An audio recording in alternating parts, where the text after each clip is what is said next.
What you are looking at is the beginning of a song that is unique in pop music history.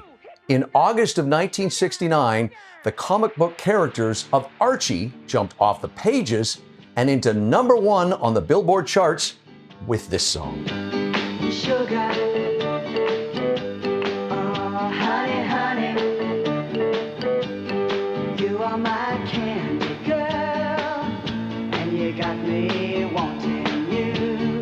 And now joining us, a guy who was a big part of that song and many, many other hits of my youth and even today. I was just saying to him off camera, I love his music.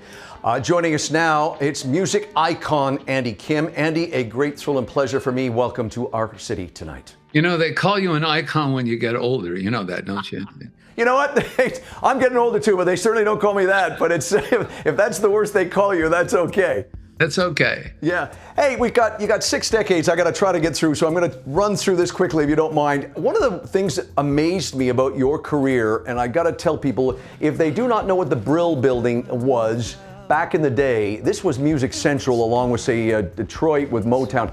You're a 16-year-old kid from Montreal who really, gets into the building, but talk about how you managed to get hired in this. This was ground zero for music back then.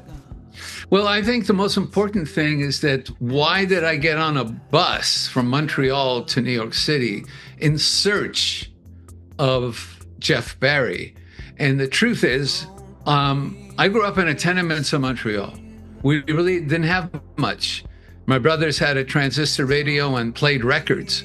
So I borrowed a transistor radio one night, and there was a lot of static, and eventually I heard WABC New York, Cousin Brucey. That changed my life. It gave me the ability to dream something outside of the locked box I was in.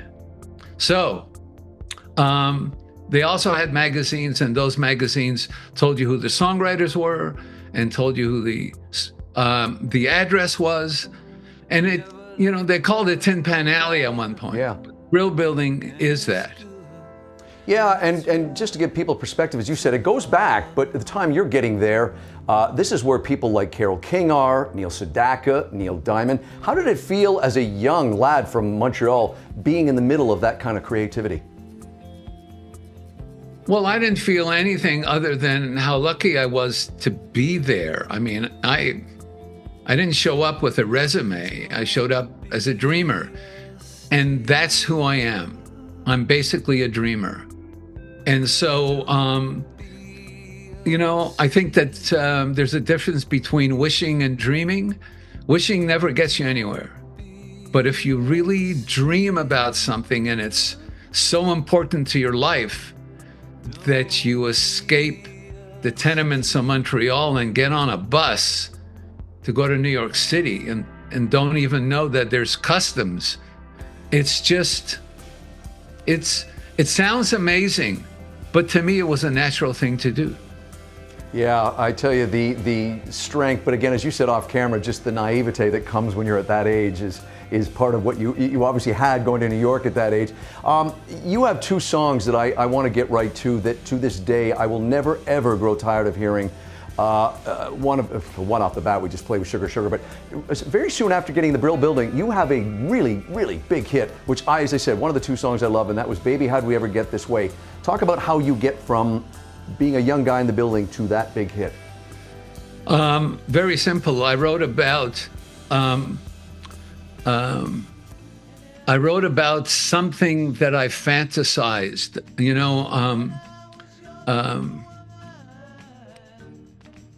how do I say this without getting into trouble? Say it. We're not live. We can bleep this out of it if you need. Look, it's just about it's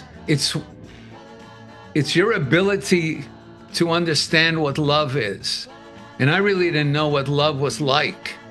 And sure, I love my mom and dad, God rest their souls, and my brothers. But to actually meet someone and to actually have this passion within you, to know that it's all ephemeral. It wasn't I look back on it now and I thank her for the song, but I don't regret my life. It's a great Am way I to put. confusing matters or? No, I think that's a wonderful way to put that. You also a song that went #1 all over the world, and as I said, one of those songs I will never grow tired of hearing, and a song called "Rock Me Gently." Well,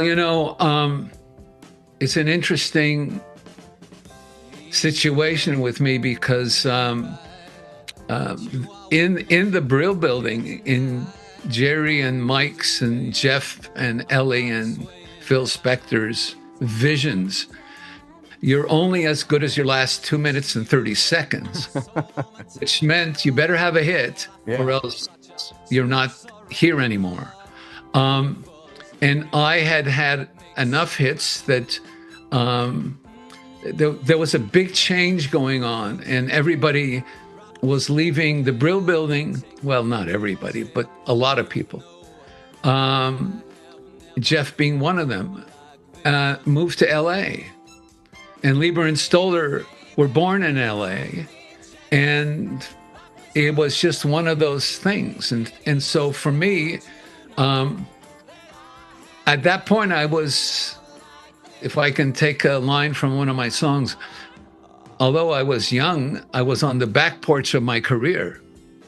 And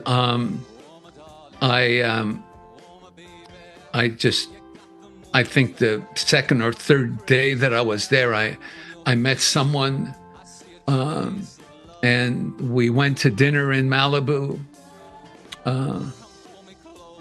and we walked the beach in Malibu. By the time I got home, it was 4:00 in the morning. I picked up the guitar and I wrote the song. It's as simple as it is. So if you read the lyrics slowly, you'll understand what happened.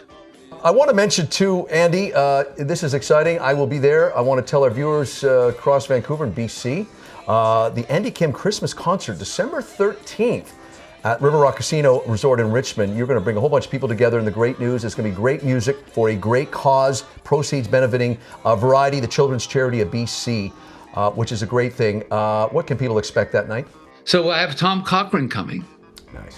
I have 5440. Neil and Dave will show up. The Washboard Union, which is awesome. Men Without Hats. Joe Keithley. Ray Bays. Lee Aaron. Jojo Mason, and my friend Dan Hill. Thank you, Eddie. It'd be a pleasure to meet you in person. I will certainly be at your show. We should remind folks again, December 13th, River Rock Casino. Tickets, you can find them at the usual outlets.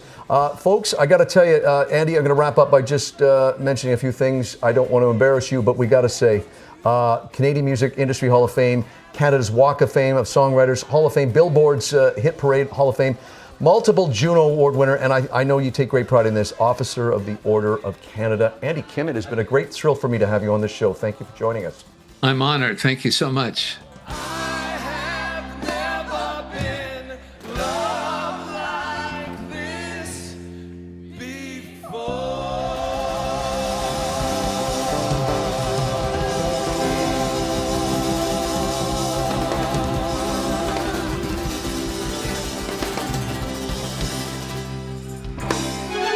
This segment was sponsored by the Richmond Sentinel, providing news, entertainment, and human interest stories in print and online.